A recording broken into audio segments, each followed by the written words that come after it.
नमस्कार, मी स्वप्नील गोरंबेकर. SP9 मराठीमध्ये आपलं सहर्ष स्वागत.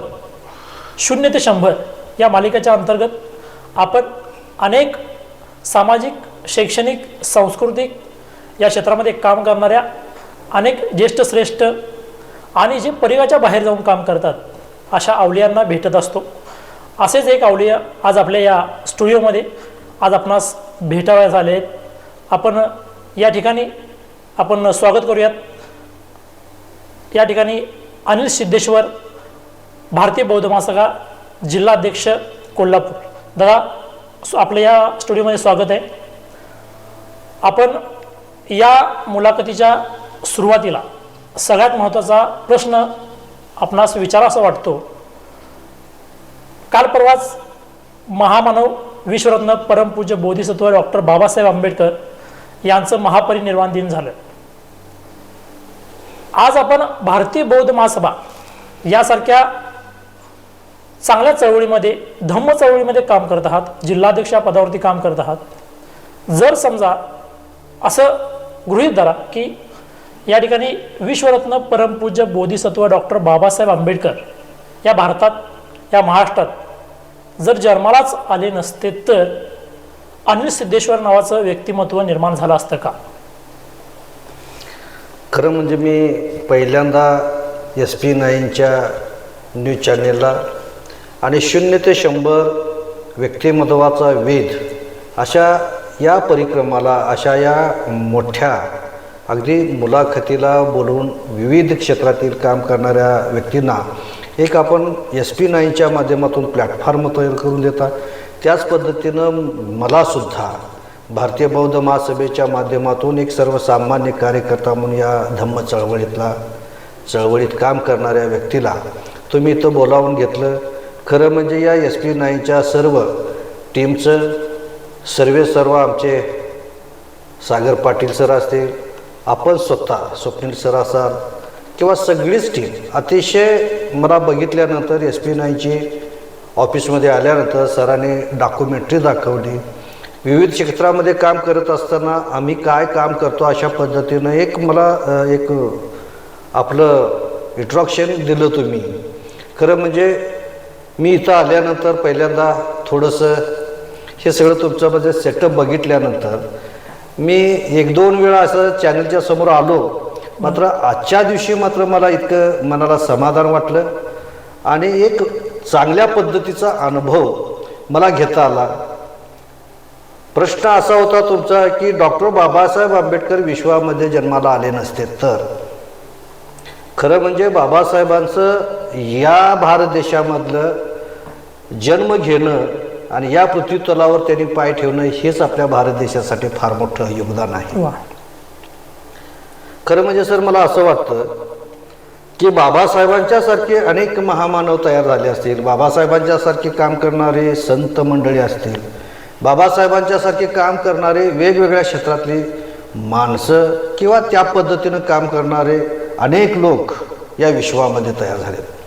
मात्र बाबासाहेबांच्यासाठी पर्टिक्युलर ज्या वेळा तुम्ही प्रश्न विचारता त्यावेळा बाबासाहेबांचं आत्मचरित्र या चॅनेलनं ऐकलं असेल, वाचलं असेल, बघितलं असेल आणि म्हणूनच का आपण हा प्रश्न विचारला. खरं म्हणजे बाबासाहेब जन्माला आल्यानंतर बाबासाहेबांना जी ही व्यवस्था होती, ही संस्कृती होती, ती बाबासाहेब ज्या समाजामध्ये त्यावेळच्या तत्कालीन महार समाजामध्ये जन्माला आले त्यावेळची जी परिस्थिती होती बाबासाहेब जन्माला आल्यानंतरची अतिशय बिकट परिस्थिती होती. माणूस म्हणून माणसाला जवळ घेतलं जात नव्हतं. इथं जनावरांना मान सन्मान मिळत होता, मात्र माणसाला पाणीबंदी, स्पर्शबंदी, शिक्षणबंदी या सगळ्या बंदी असताना सुद्धा बाबासाहेबांचं जे बालपण जे गेलं ते अतिशय कष्टानं गेलं आणि त्या बालपणापासून ते बाबासाहेबांना समज येऊ तोपर्यंत खऱ्या अर्थानं त्यांच्या घरीसुद्धा एक कबीरपंथी अशा पद्धतीचा संप्रदायाचा नकळत त्यांच्यावर संस्कार पडले होते. सुसंस्कृत अशा पद्धतीनं त्याचे वडील म्हणजे या भारत देशामध्ये सैनिक क्षेत्रामध्ये त्यांचं काम करत होते. त्याचे भाऊसुद्धा अतिशय चांगल्या पद्धतीनं ते कुटुंब होतं. मात्र बाबासाहेबांना सतत बाबासाहेबांच्या जीवनामध्ये जो संघर्ष होता तो मानवी हक्काचा आणि मूल्याचा होता हे बाबासाहेबांना ज्या वेळा समजलं त्यावेळा थोडंसं बाजूला जाऊन, म्हणजे मी असं आपल्याला सांगू इच्छितो, थोडंसं बाजूला जाऊन बाबासाहेबांना शिक्षणमंत्री असताना सुद्धा त्यांच्या वडिलांनी सातारा सैनिक स्कूलमध्ये ज्यावेळा घातलं त्यावेळा त्या भिंतींना सुद्धा असं वाटलं की हा अस्पृश्य आहे आणि माझ्यासुद्धा अंगाला हात लावल हा विद्यार्थी किंवा हा बालक, आणि म्हणून भिंतीच्या बाहेर बसले बाबासाहेब. म्हणजे वर्गात अनेक समाजाचे लोक एकत्र तिथे शिक्षक शिकवत होते. अशा परिस्थितीमध्ये बाबासाहेब भिंतीच्या बाहेर, भिंतीला सुद्धा स्पर्श होईल अशा पद्धतीने ही सगळी समाज व्यवस्था असताना सुद्धा सातत्यानं बाबासाहेबांना असं वाटायचं की आम्ही माणूस आहोत, समोरची माणसं आहेत, आणि मग अशा पद्धतीनं का, आणि याचं संशोधन बालपणापासूनच आणि बालपणावर परिणाम करणारं होतं. म्हणताना बाबासाहेबांनी त्या पटीत त्या परिस्थितीवर मात करत असताना आता असं म्हणता येणार नाही की माणूस जन्माला येतो तो निसर्गानं, मला तरी वाटतंय म्हणजे बाबासाहेबांच्या वाचनामुळं, बाबासाहेबांनी जे ग्रंथ सामुग्री दिलेली आहे या देशाला धम्म चळवळीमध्ये, की इथं असं कोणीतरी पाठवलं आणि मग तो माणूस तयार झाला असं नाही, तर प्रासंगिक आणि प्रसंगानुसार त्या परिस्थितीनुसार माणूस घडत जातो. आणि घडत गेल्यानंतर बाबासाहेब ज्या वेळा पुढे शिकत गेले, 10वी पास, मॅट्रिक पास झाले, आणि मॅट्रिक पास झाल्यानंतर इथं म्हणजे खऱ्या अर्थानं कोल्हापूर आणि शाहूराजांचं आणि बाबासाहेबांचं जे नातं होतं ते कधीच रक्ताचं नव्हतं. बरोबर.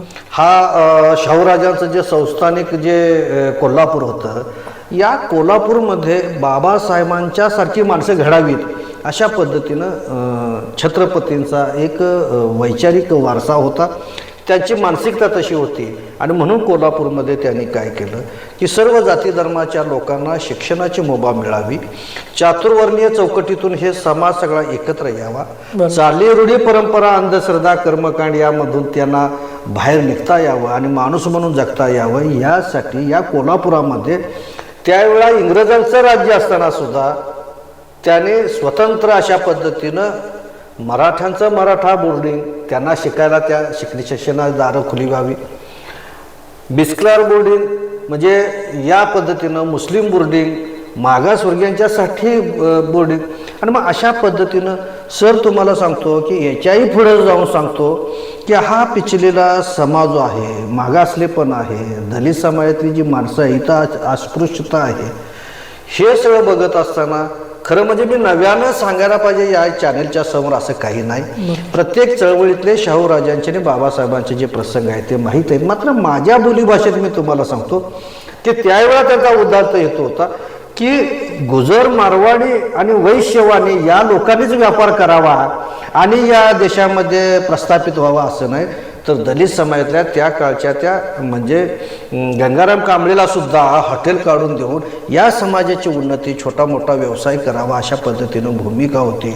आणि मग तुम्हाला सांगतो की त्यांनी जेव्हा हॉटेल काढून दिलं तेव्हा त्यांनी फतवा आपल्या राज्यामध्ये, आपल्या दरबारामध्ये केला की या गंगाराम कांबळेच्या हॉटेलमध्ये तुम्ही चहा घ्यायला गेलं पाहिजे. त्या पद्धतीनं अशी इतकी मोठी अस्पृश्यता होती की मी पाहिलेली आहे स्वतः, की माझा जन्म 1967 आहे. 70 ते 75च्या दशकामध्ये आम्हाला म्हणजे मी स्वतः म्हणजे आमच्या आईंच्या बरोबर, वडिलांच्या बरोबर ज्यावेळा आम्ही गेलो तेव्हा आम्हाला त्यावेळा म्हणजे असं पत्र्याचं कोळवं असायचं किंवा नारळाचं ते अर्ध भकाल काढलं की परटी असायची, तर त्यातून आम्हाला पाणी दिलं जायचं, त्यातून आम्हाला आंबील दिली जायची, त्यातून त्यावेळचा गुळाचा चहा आपल्याला मिळायचा, अशा पद्धतीची परिस्थिती होती. आणि म्हणून बाबासाहेब जर जन्माला आले नसते तर माझ्यासारखा घडला नसता. त्याचं कारण असं की बाबासाहेब हे बाबासाहेबच आहेत. बरोबर. की तिथं त्या विद्वत्तेला, त्या गुणवत्तेला आपण कुठेही चॅलेंज किंवा कुठेही त्याची बरोबरी करू शकत नाही. या विश्वातला सिम्बॉल ऑफ नॉलेज अशा पद्धतीने एक सर्वे झाला. त्यावेळेला त्यांना तो किताब दिला की विद्वानांच्या यादीमध्ये या जगातले किती लोक आहेत, तर टॉप मोस्टला बाबासाहेबांचं नाव.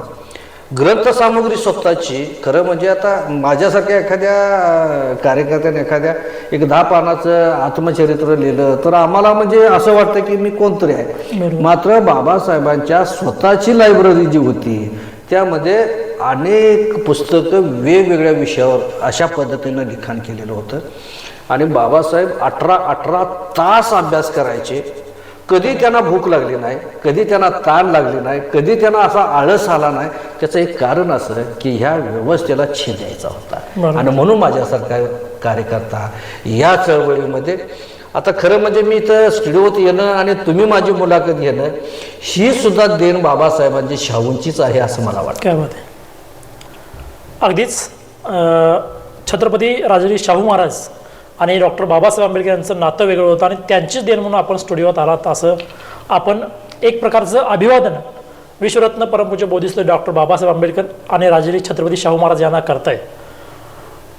दादा, पुढचा प्रश्न असा आहे की वयाच्या 3ऱ्या वर्षी आपलं वडील नावाचं छत्र आपल्या डोक्यावरून हरवलं, तेव्हा आता कधीतरी असं वाटतं का की आपलं या कारणामुळं आपलं बालपण हरवलं असं? सर, हा प्रश्न खरं म्हणजे हा प्रश्न विचारल्यानंतरच माझ्या अंगावर रोमांच आणि भावूक होण्यासारखी परिस्थिती आहे.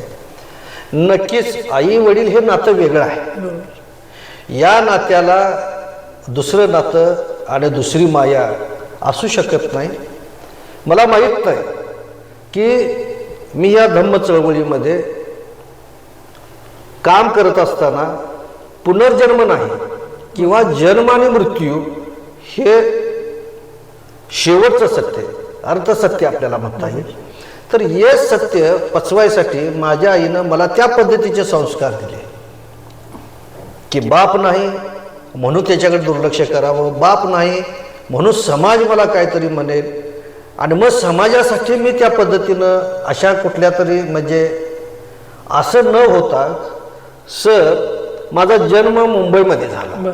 माझे आजोबा मुंबई महानगरपालिकेत सर्व्हिसला, माझे वडील मुंबई महानगरपालिकेतला आणि आमचं कुटुंब त्यावेळेला 4थी 5वी शिकलेलं. माझी आई सुद्धा 3री पास आहे. म्हणजे त्यावेळेची अशी परिस्थिती होती की शिकायला बंदी असताना हे लोक शिकले आणि मुंबईसारख्या ठिकाणी तिथं नोकरीला लागले. आणि अशा परिस्थितीमध्ये वडील वारले आणि वडील वारल्यानंतर आजोबा रिटायर झाले आणि आजोबा रिटायर झाल्यानंतर आम्हाला गावाकडे यावं लागलं. गावाकडे आल्यानंतर आमच्या गावामध्ये तसा जो आत्ता रस्ता आहे अशा पद्धतीचा रस्ता नव्हता, लाईट नव्हती.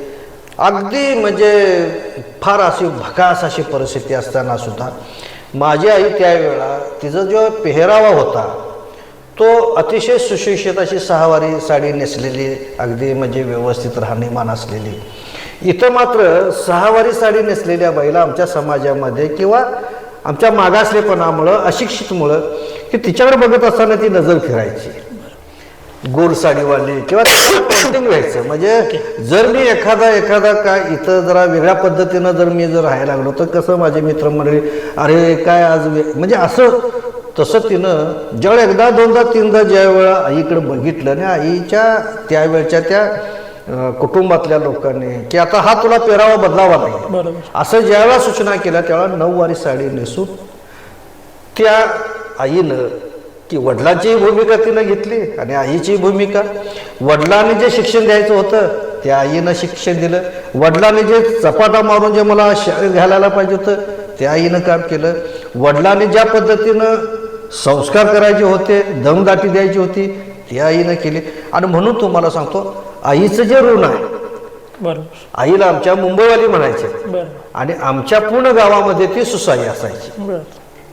म्हणजे आमचं कुटुंब जर सर तुम्ही आमच्या घरी आला आज सुद्धा तर मुंबईवाल्याचंच घर म्हणतात आणि आईला मात्र नात्यानं कोणी असू द्या, लहान थोर मोठा, ती सुसाई म्हणत येत. आणि अशा या सुसाईनं मला अतिशय चांगल्या पद्धतीनं सांभाळ घेतला आणि सांभाळ करून मला चांगलं शिक्षण दिलं, मला सुसंस्कृत घडवलं. आणि हे कधी पण आई वडील हे आई वडीलच असतात. आणि थोडं वाटतंय ते आज जर हे सगळं बघत असताना त्यांना वाटलं असतं की माझा मुलगा बाबा जरा बऱ्यापैकी सामाजिक काम करतो, समाजामध्ये सुखदुःखाला धावून जातो, त्यांनाही बरं वाटलं असतं.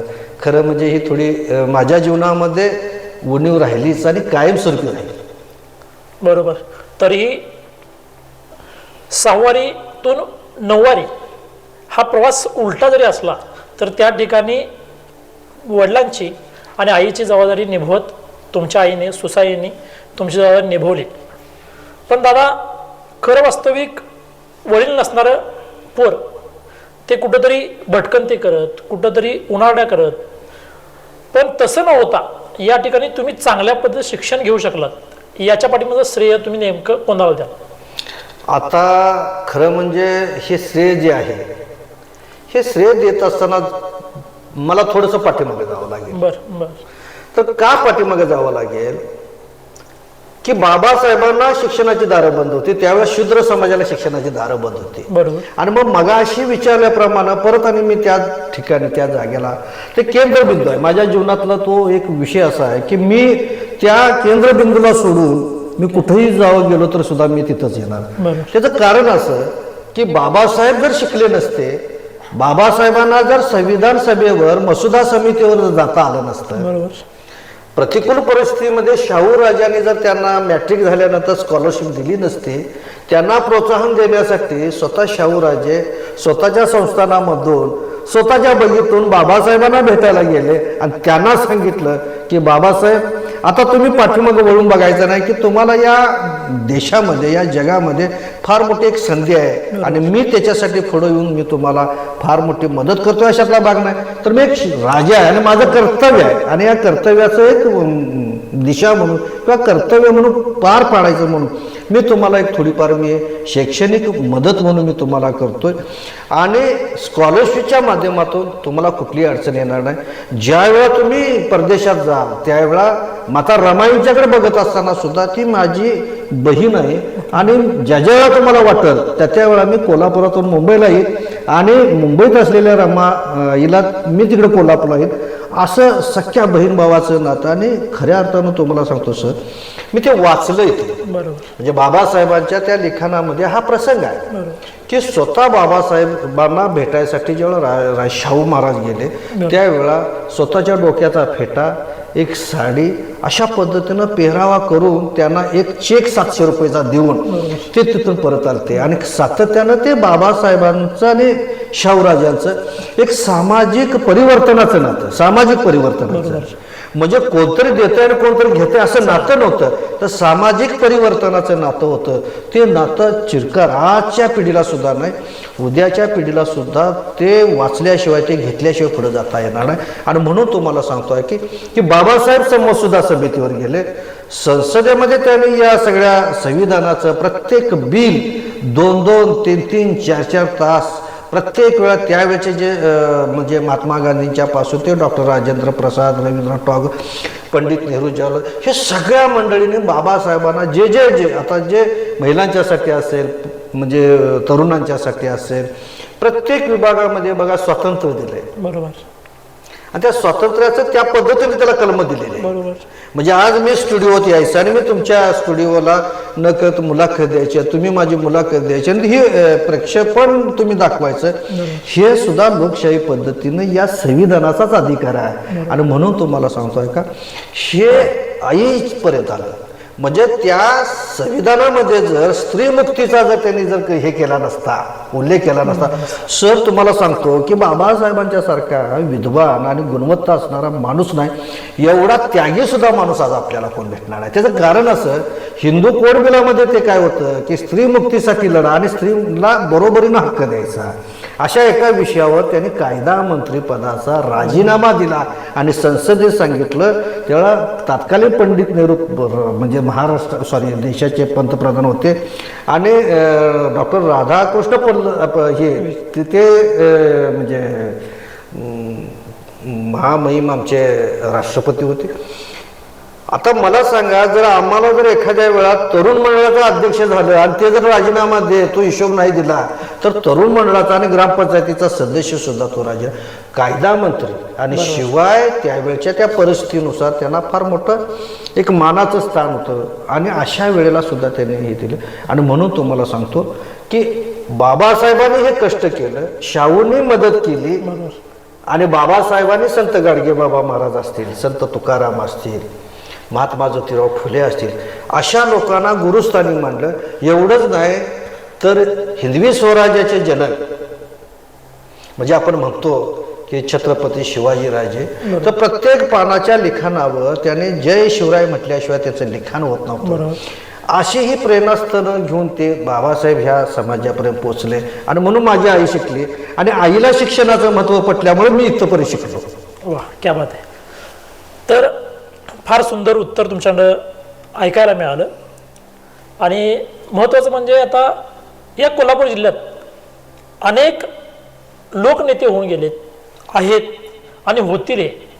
पण खरं वास्तविक पुरोगामी चेहरा म्हणून एका व्यक्तीचं नाव आज ती व्यक्ती आपल्यात नसताना देखील आवर्जून घेतलं जातं. ते म्हणजे लोकनेते खासदार सदाशिवरावजी मंडलिक साहेब. एक पुरोगामी नेता म्हणून त्यांच्याकडे पाहिलं जातं. मग असं असताना मंडलिक साहेबांच्या प्रेमामुळे आणि डॉक्टर बाबासाहेब आंबेडकरांच्या प्रेमामुळे आपण भारतीय बौद्ध महासभेकडे वळला की काय? आता मंडलिक साहेबांचा विषय जर घेतला तर थोडंसं कसं ज्या मुलाखतीला थोडंसं यू टर्न घ्यावा लागेल सर. बरं. म्हणजे मंडलिक साहेबांचं आत्मचरित्र आणि मंडलिक साहेबांचा सहवास. म्हणजे मंडलिक साहेबांचं आत्मचरित्र बघत असताना मंडलिक साहेबांचे वडील असे कोण राजकीय पुढारी नव्हते. बरोबर. आणि मंडलिक साहेबांना ही सगळी परिस्थिती अशी होती जशी बाबासाहेबांची होती तशी. मंडलिक साहेब एक अल्पभूधारक शेतकऱ्याचा मुलगा आणि शिवाय ट्रॅक्टर ड्रायव्हरचा मुलगा.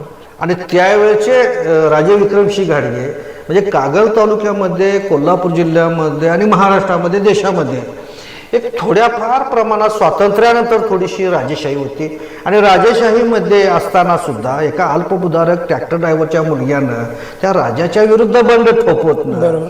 म्हणजे मंडलिक साहेबांना सुद्धा हीच प्रेरणा होती. म्हणजे छत्रपती शिवाजीराजे, महात्मा फुले त्यांचं सातत्यानं वाचन जे होतं ते ह्या महामानवांचं आणि संतांचं होतं. बरोबर. आणि त्यामुळे त्यांना असं वाटायचं की आज सुद्धा राजेशाहीमध्ये ही जी जनता आहे ही जनता थोडीशी मुक्त व्हावी. स्वातंत्र्यानंतर इंग्रज गेले, मात्र इथं जे आहेत ही परिस्थिती बदलायसाठी आपल्याला काय तर करावं लागेल.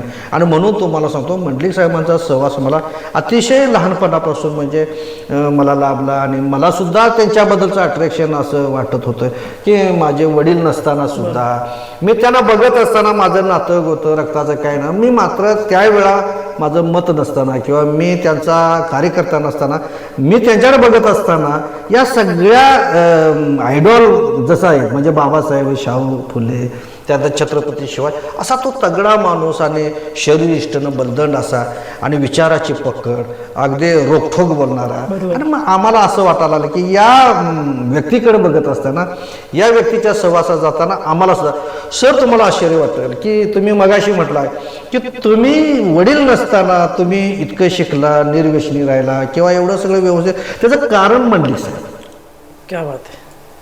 की मंडलिक साहेबांच्याकडे कार्यकर्ता जात असताना तंबाखू, चुना किंवा पान तंबाखू खाणारा माणूस चूळ भरून जात होता. आणि त्याने ते आपल्या घराजवळ बाहेरच्या बाजूला आता आपल्याकडे म्हणजे ते बलून आहेत म्हणजे बिस्लरीचं तर त्यावेळेला त्यांनी पीप ठेवला होता. येणाऱ्या कार्यकर्त्यांना चूळ भरावी किंवा येणाऱ्या कार्यकर्त्याला पाणी घ्यावं.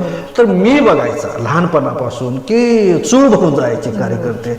आणि आत मंडलिक साहेब कुठल्या मूडमध्ये आहेत म्हणजे कसं चांगलं मूड जर असेल तर आपलं काम सांगावं. आणि त्यांची खासियत होती की कुठल्याही कार्यकर्त्याला कुठल्याही व्यक्तीला कामासाठी गेलेल्या माणसाला कधी ते ताटकळ ठेवायचे नाही. तर ते असं ते तुझं काम होतं तर होतंय नाही तर नाही. आणि त्यामुळं त्यांना अशी परिस्थिती येऊ लागली. आता खरं म्हणजे की मंडलिक साहेबांनी बोललं की माझं काम होतंय अशा पद्धतीनं. तसंच माझ्या जीवनामध्ये मंडलिक साहेबांचं स्थान आहे. आणि खरं म्हणजे तुम्हाला सांगतो मंडलिक साहेबांच्या सारखं सुद्धा कागल तालुक्यामध्ये राजे विक्रमसिंह घाडगेने सुद्धा तसं सहकार्यामध्ये चांगलं काम केलं. आणि आताचं जे राजकारण आहे, आताचे जे समाजकारण आहे किंवा पक्षीय बांधणी असेल किंवा अनेक गोष्टी आता आम्ही बघतोय. तुम्हाला चॅनलच्या माध्यमातून इथून पुढं किंवा इथून पाठीमागं सुद्धा अनुभव आला असेल की एकामेकाला आडवाआडवीचं किंवा एकामेकाबद्दलचा द्वेष अतिशय जाहीरपणानं बोलायचं. तुम्हाला प्रसंग असा सांगतो की कधी मंडलिक साहेबांनी व्यक्तिदोष किंवा राजे विक्रमसिंह घाडगेने व्यक्तिदोष असं कधी केला नाही. तर मला खऱ्या अर्थानं राजकारणामध्ये जी आवड तयार झाली, समाजकारणामध्ये जी आवड तयार झाली ते तुम्हाला पटणार नाही की मंडलिक साहेबांच्या सहवासामुळं घडलो. मात्र माझ्या घरामध्ये माझ्या कुटुंबामध्ये थोडंसं आईकडली जर बाजू बघितली म्हणजे वडिलांच्याकडली आमच्या वडील आणि म्हणजे आजोबा शिकले होते. मला एक मोठा भाऊ, बरं. तोही वडिलांच्या जागेवर अनुकंपा तत्वावर बॉम्बेला नोकरीला लागला, तोही शिकलेला होता. आमची मुलं पण चांगली शिकलेत. आणि आईकडल्या बाजूला इकडच्या म्हणजे आईचं जे माहेर होतं सीमा भागातलं सौंदरगाव म्हणून गाव आहे आप्पाच्यावाडीजवळ, तर त्यांच्या पाठीमागे तिला 7 जणी मावशाने एक मामा. बर. आणि गंमत सर अशी तुम्हाला सांगतो की आईचं जेव्हा म्हणजे आई सांगायची, आमचे आजोबा सांगायचे की ज्या वेळा लग्न म्हणजे कुर्णी झालं त्यावेळेला छत्र्या घेऊन ती माणसं आलेली होती, म्हणजे ऊन लागते म्हणून. म्हणजे अशा पद्धतीने तिकडची माणसं शिकलेली होती.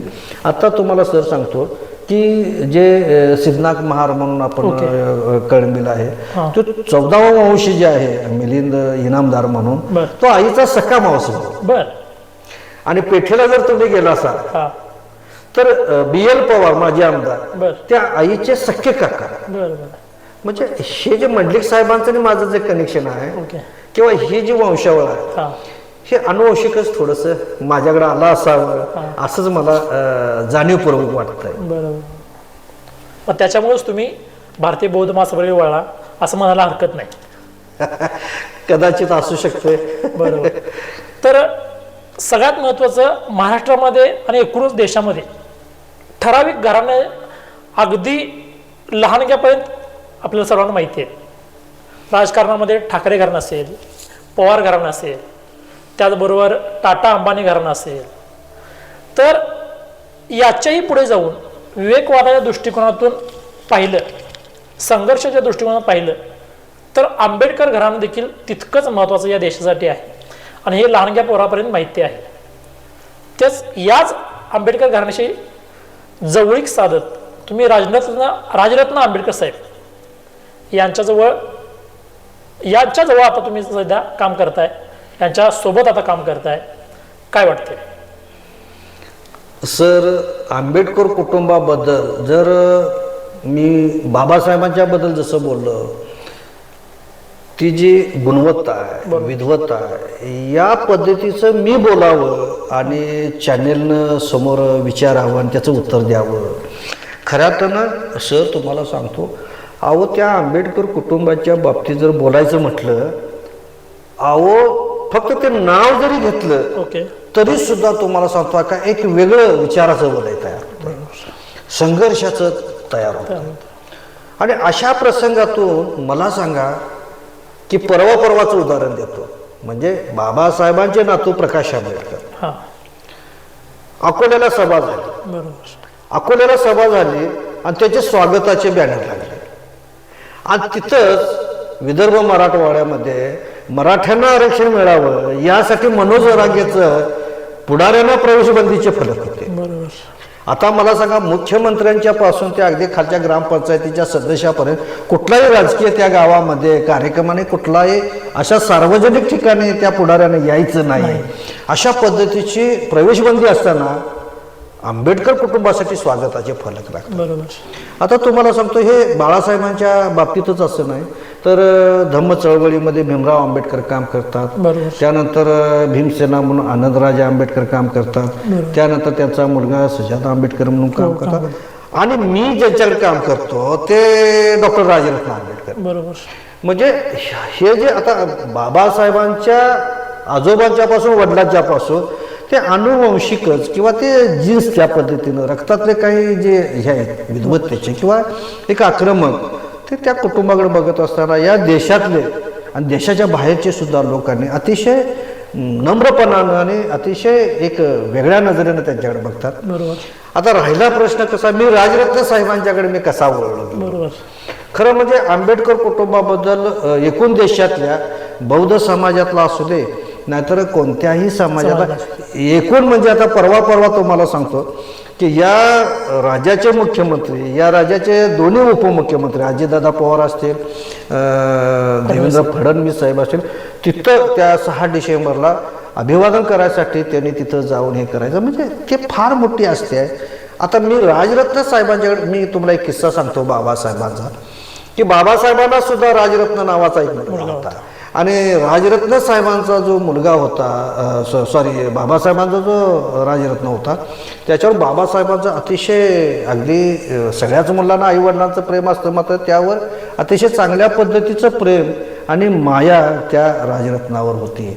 आणि अचानकच त्यावेळेला म्हणजे जसा कोरोनाचा काळ होता तसा तो गाठीची साथ तापाची साथ ह्या अशा सगळ्या अनेक म्हणजे आरोग्याच्या दृष्टीनं काही अशा म्हणजे त्यावेळच्या परिस्थितीनुसार की धोकादायक अशा साथी होत्या आणि त्यामध्ये त्या राजरत्नाला ताप आला आणि ताप आल्यानंतर तो त्यात दगावला आणि दगावल्यानंतर बाबासाहेबांच्या मनात कायमची सल राहिली. आता मी शॉर्टमध्ये सांगायला आलो की त्यावेळेचे औषध मिळालं हे प्रत्येक जण सांगताय मात्र मी सांगत असताना मी त्या खोला जाणार आहे. बाबासाहेब औषध मिळाले नाहीत हे प्रत्येक जण बोलतोय मात्र मी एवढंच म्हणेन जबाबदार बाबासाहेब म्हणजे फार मोठी हस्ती होती. आणि बाबासाहेबांचा मुलगा ज्यावेळा नैसर्गिकरित्या ज्यावेळा निघून गेला त्यावेळा बाबासाहेबांना खूप दुःख झालं. एवढंच नाही तर गोलमेज परिषदेला जायचं होतं तर बाबासाहेबांचा भाऊ म्हणाला की बाबासाहेब तुम्हाला जर वेळ असेल तर तुम्ही थांबलेलं बरं. आता बाबासाहेब त्यावेळेला स्वतःच्या मुलाला म्हणजे जे नंतरची जी क्रियाक्रम जे आपण म्हणतो 3री 12वी हे न ठेवता गोलमेज परिषदेला गेले आणि गोलमेज परिषदेला गेल्यानंतर मग खऱ्या अर्थाने या देशाची या शोषित पीडित आणि दलित आणि या सगळ्या लोकांना BC OBC NT या लोकांच्यासाठी इंग्रजांच्या बरोबर राऊंड टेबलला ज्यावेळा गोलमेज परिषदेला गेले त्यावेळा खऱ्या अर्थानं आता हा राजरत्न खरं म्हणजे मी धम्म चळवळीमध्ये काम करणारा माणूस आहे आणि या धम्म चळवळीमध्ये भगवान गौतम बुद्ध असे म्हणतात की जन्म आणि मृत्यू हे सत्य आहे. आता पुनर्जन्म याच्यावर माझा काही विश्वास नाही. आता मला सांगा सर की तुम्ही असे काही प्रश्न विचारला की मी उत्तर देत असताना कुठल्या पद्धतीनं द्यावं म्हणजे पुढं जायचं पाठीमागे जायचं का यू टर्न घेऊन आणि परत आणि पुढे जायचं म्हणजे इतकं क्लिष्ट असे विचार आणि इतके प्रश्न अगदी म्हणजे खरं म्हणजे माझी परीक्षा हे एवढं जर मी अगोदर जर काही अभ्यास केला असता आणि त्या पद्धतीनं जर मी खरोखर MPSC UPSC परीक्षा पास देऊन एक मोठा अधिकारी झाला असतो. तर राहू द्या हा थोडासा मुश्किलपणानं विषय होता. तर राजरत्न साहेबांच्याकडे ज्यावेळा बघत असताना की बघा की राजरत्न साहेब बाबासाहेबांचे चिरंजीव आणि बाबासाहेबांच्या इकडच्या विंगमध्ये मुकुंदराजे आंबेडकर किंवा अशोकराव आंबेडकरांचा मुलगा. आता अशोकराव आंबेडकर साहेबांनी या राजरत्नाचं नाव ठेवलं काय की राजरत्न म्हणजे पुनर्जन्म नाही हे सत्य आहे. मात्र त्या रूपानं मात्र राजरत्न साहेबांचं नाव ठेवलं आणि ते राजरत्न की त्यांना काहीच माहीत नाही. त्यांनी सुद्धा बाबासाहेब बघितला का नाही याची शंका आहे. मात्र तैलचित्रात जसं तुम्ही बाबासाहेब बघता तसं राजरत्न सुद्धा दिसतात की बाबासाहेब सुटाबुटात आणि कोटात होते तसेच राजरत्न साहेब सुटाबुटात कोटात. आणि मग मला असं सारखं वाटायचं जसं मगाशी म्हटलं तसं की राजकारणामध्ये मंडलिक साहेबांचा सहवास लाभला म्हणून मला त्यानंतर असं वाटायला लागलं की राजरत्न साहेबांच्या सानिध्यात जर गेलं तर मला कुठं तरी जसं एखादा परीस लागावा लोखंडाला आणि सोनं व्हावं तसं आंबेडकर कुटुंबातल्या कुठल्याही सदस्याकडे जात असताना आपल्याला त्या पद्धतीनं काम करता येईल. आणि म्हणून मी राजरत्न साहेबांच्यापर्यंत पोचलो आणि त्यांचे जे विचार आहेत ते विचार असे आहेत की बाबासाहेबांनी ज्यावेळा धर्मांतर केलं ते धर्मांतर अशा एका मुद्द्यावर केलं की ही जर चातुर्वर्णीय चौकट जर अशा पद्धतीनं असेल आणि शूद्रने अतिशूद्र म्हणजे त्यावेळा राज्याभिषेक सुद्धा शिवरायांचा झाला त्यावेळा शिवरायांच्या राज्याभिषेकला सुद्धा इथली व्यवस्था मी असं म्हणणार नाही पर्टिक्युलर या लोकांनी विरोध केला असं ना इथे ती व्यवस्था होती. कुणीतरी कसा आहे कुणीतरी पुस्तक लिहिलंय आणि कोणतरी वाचतोय किंवा कुणीतरी रस्ता बनवला आणि त्या रस्त्यावरून आम्ही चालतोय. मी त्या गोष्टी जाणार नाही कारण का बाबासाहेबांनी सांगितलं टीका टिप्पणी करण्या अगोदर आपल्याकडे तुम्ही बघा आणि स्वतःला तुम्ही सावरून स्वतः तुम्ही प्रगत व्हा. टीका टिप्पणीच्या भानगडीत पडू नका. खऱ्या अर्थानं आमच्यातल्या सगळ्या प्रबोधनकारानं या देशातल्या टीका टिप्पणी करण्यापेक्षा मला असं वाटतं की हे जर अगोदर आम्हाला सांगितलं असतं तर बऱ्याचशाच अंशी आम्हाला अशा पद्धतीने हे आणि मग राजरत्न साहेबांचं ज्यावेळा मी यूट्यूबवर किंवा राजरत्न साहेबांचे स्पीच त्यांची भाषणं त्यांचं काम बघितल्यानंतर मला नक्कीच असं वाटायला लागलं तर आत्ता ते राजरत्न साहेबांचं असं एक मिशन आहे की बाबासाहेब म्हणायचे की मी हा देश म्हणजे अतिशय म्हणजे एक या जगामधला एक बलवान देश विज्ञानावर आधारित देश आणि भारत बौद्धमय करेल. आता खरं म्हणजे कसं बौद्धमय होईल होईल नाही होईल त्यावेळी ती परिस्थिती ती बाबासाहेब म्हटले. आता मात्र अशी परिस्थिती की आम्हाला हा राजरत्न साहेबांच्या माध्यमातून असं वाटायला एक बौद्धमय भारत देश होण्यासाठी ते राजरत्न साहेबांचं जे एक एक पाऊल जे पुढं चाललेले आहेत. आता त्यांच्या डोक्यात जी कल्पना होती की भारतामध्ये जशी लिंगायतांची जसं मराठा समाजाचे किंवा अनेक या सगळ्या ह्यांची व्यवस्था आहे, त्यांची बँक आहे, त्यांची पतसंस्था आहे, त्यांची भिशी आहे. आपलं मात्र काय नाही. बाबासाहेबांनी सांगितलं शिकायचं आणि शिकल्यानंतर नोकरी मिळवायची. ह्यो जो आमचा जो पॅटर्न आहे तो आता संविधानाच्या माध्यमातून आता या शासनानं नोकर भरती केल्यामुळं आज आमच्या या M.Com, B.Com, MSc झालेली मुलं, PhD झालेली मुलं रोजगाराविना आहेत शिक्षण एवढं घेतल्यामुळं. आणि अशा पद्धतीने एखादी स्वतंत्र व्यवस्था असायला पाहिजे, ती बौद्धांची असली पाहिजे. आणि म्हणून आता त्यांनी एक पाऊल पुढं असं टाकलं की doctor Babasaheb Ambedkar multipurpose cooperative bank, म्हणजे कोणत्याही राज्यामध्ये तिचं सभासदत्व घेता येतात. शिवाय ही बँकेचं जे आहे हे बँकेचं शेअर्स 2610 रुपयाचं, 2500 2500 रुपये शेअर्स वगैरे, 100 रुपये प्रवेश फी आणि 10 रुपये तुमच्या फॉर्मची, असे 2610 रुपये. आता आम्हाला कोल्हापूर जिल्ह्याला 4000 आम्हाला टार्गेट दिलं की ते 4000 सभासद केल्यानंतर आमच्या जिल्ह्याला एक ती ब्रँच येणार आहे. आता हे शैक्षणिक आपण काम करणार आहोत, त्याच्यासाठी या पैशाचा उपयोग किंवा भारत देशाच्या बाहेरचे बौद्ध राष्ट्र आहेत त्यांच्याकडून काही फंड्स असतील ते इथं आणून की एखादी युनिव्हर्सिटी तयार करायची की या युनिव्हर्सिटीमध्ये अशा पद्धतीनं विद्यार्थी घडवायचा, असा सिलेबस असा की देशातल्या बाहेरच्या ज्या ज्या आहेत शैक्षणिक ज्या अभ्यासक्रम आहे तो इथं शिकवायचा आणि इथून तयार झालेला विद्यार्थी परदेशात पाठवायचा आणि त्याला रोजगार निर्मिती द्यायची. दुसरा असा त्यांचा विषय की हे सगळं म्हणजे अतिशय चांगल्या पद्धतीनं त्यांचं तुमच्यासारखं एखादं चॅनलसुद्धा तयार करायचं, एक प्रबोधन अशा पद्धतीनं करायचं, असं सगळं त्यांचं एक मानस आहे. आणि मी एक आंबेडकरी चळवळीतला किंवा या देशातला नागरिक म्हणून बाबासाहेबांनी या देशासाठी एवढं फार मोठं काहीतरी काम केलेलं आहे आणि त्याचं कुठंतरी उतराई व्हावी. उतराई होणार नाही 100% मला माहिती आहे, कारण उतराई व्हावी म्हणून मी इथं काम करतोय आणि राजरत्न साहेबांचं काम मला आवडलंय म्हणून मी त्यांच्यासाठी मी काम करतोय. ओके, आपण धम्म चळवळीकडे वळला. आता सध्या जर पाहायला गेलं तर टोटली सगळीकडे राजकारणाचा पूर्ण विस्फोट झालेला आहे. त्याचबरोबर चळवळी फक्त वळवळ करणाऱ्यांची राहिली असं म्हटलं जातं. आणि असं असताना इतर राजकीय चळवळीमध्ये तुम्ही गेला असता तर थोडंफार गाठोडं कदाचित बांधता आलं असतं. पण धम्म चळवळी अशी चळवळ आहे की याच्यामध्ये गठोडं बांधायला लागत नाही, तर आपलं असणारं गठोडं सोडावं लागतंय. तरी तुम्ही धम्म चळवळीमध्ये गेलात का?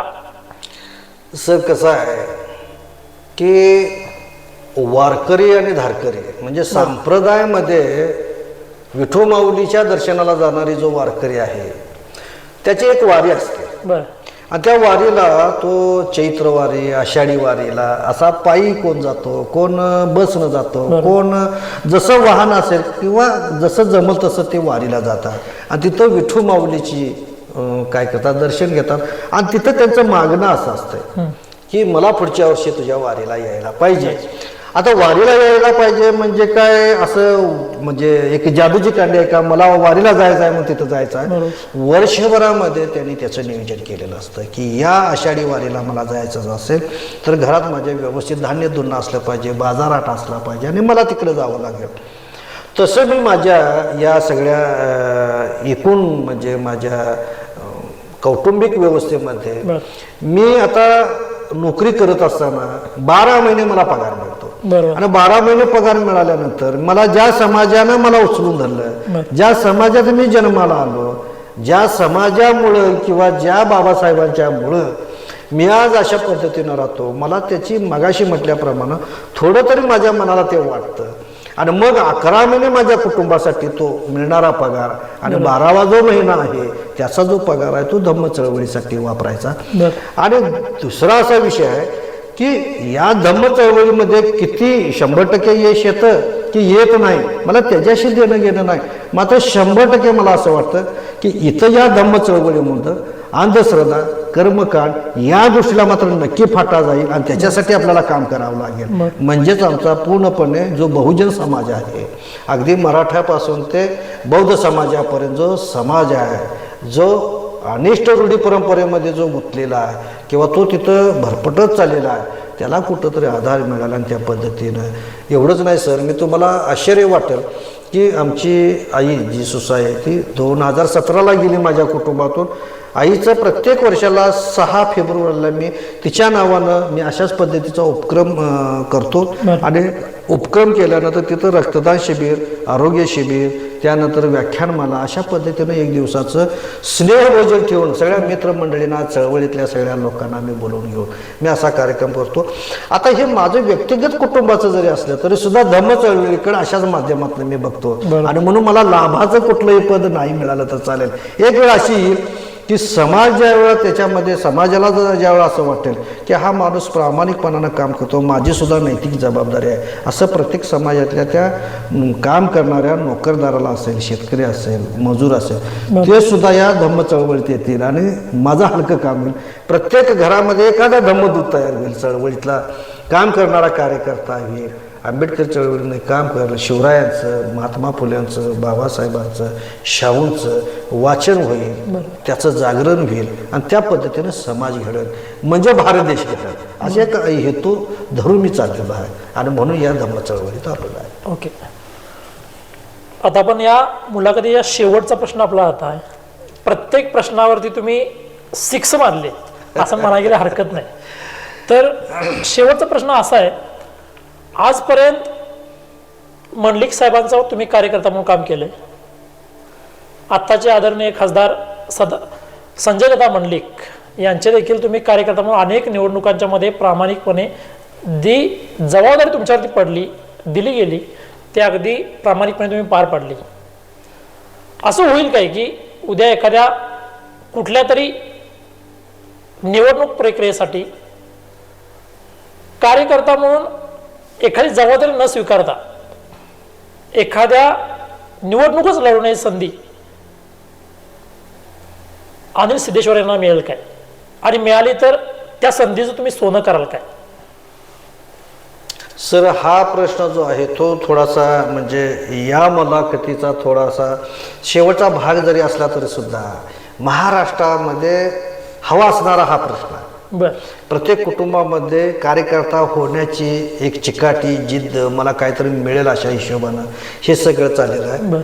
माझ्या बाबतीत तरी असं आहे की मी तुम्हाला सांगतो 90 पासून म्हणजे माझ्या वयाच्या 20व्या वर्षापासून 90 सालापासून मी प्रत्येक इलेक्शनचा फॉर्म भरतो. त्याचं एक उदाहरण तुम्हाला सांगतो. आमच्या कागल तालुक्यामध्ये बोरोडे म्हणून गाव आहे आणि त्या बोरोडे गावामध्ये भाई पिटी म्हणून काने 28 वेळा इलेक्शन लढवलं. त्याचं कारण काय आहे तर संविधानानं दिलेला तो अधिकार आहे. परत मूळ मुद्द्यावर होते की संविधानानं दिलेला जो अधिकार आहे तिथं कुणाचंही पाठबळ लागत नाही, कुणी सांगायला लागत नाही, कुणी जबाबदारी द्यायला लागत नाही.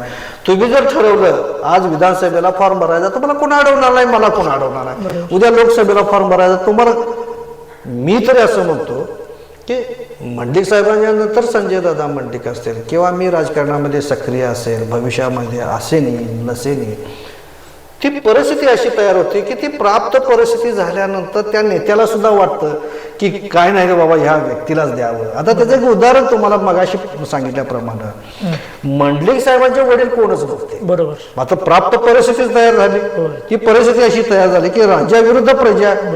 आता तसंच उदाहरण तुम्हाला सांगतोय का की राजू शेट्टी साहेब आहेत की जिल्हा परिषदेला उभारले. जिल्हा परिषदेला उभारल्यानंतर त्यांनी काय सांगितलं, एक मत म्हणजे एक वोट एक नोट आणि त्यांना पैसे देऊन लोकांनी उभा केला. त्याच पंचवार्षिक मध्ये त्याच टर्म मध्ये विधानसभा आली. विधानसभेमध्ये सुद्धा ते काय झाले, निवडून आले. लोकसभेमध्ये निवडून आले.